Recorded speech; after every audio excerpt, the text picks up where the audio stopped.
তোমাদের মধ্যে ওই লোকটা বেশি কপালওয়ালা, ভাগ্যবান, যার প্রথম সন্তানটা কন্যা হয়। কি হয়? আপনাদের ঘরে প্রথম মেয়ে হয়েছে কার দেখি?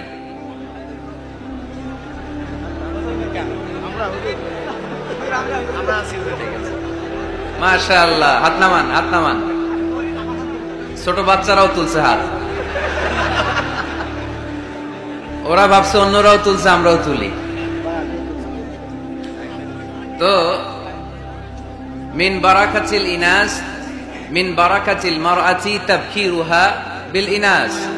কোন নারী কতটা কল্যাণময় এটা বোঝার জন্য দেখতে হবে তার ঘরের প্রথম সন্তানটা কি। প্রথম সন্তান যদি কন্যা হয়, ওই ঘরে বরকত দেয় কে? কিন্তু আমরা অনেকে কন্যা হলে খুশি হতে চাই না, আছে না নাই? এগুলো জাহেলদের স্বভাব, জাহিলিয়াতের অভ্যেস। ছেলে হইলে অনেক খুশি, এলাকার সবাই মিষ্টি খাওয়ায়। মেয়ে হইলে চেহারাটার বাংলা পাসের মতো এরকম করে ফেলায়, আছে না নাই? না, ছেলে দেয় কে? মেয়ে দেয় কে? আবার ছেলে মেয়ে দুইটাই দেয় কে? আবার অনেককে ছেলেও দেয় না, মেয়েও দেয় না, তিনি কে? এজন্য ছেলে মেয়ে এটা আল্লাহ।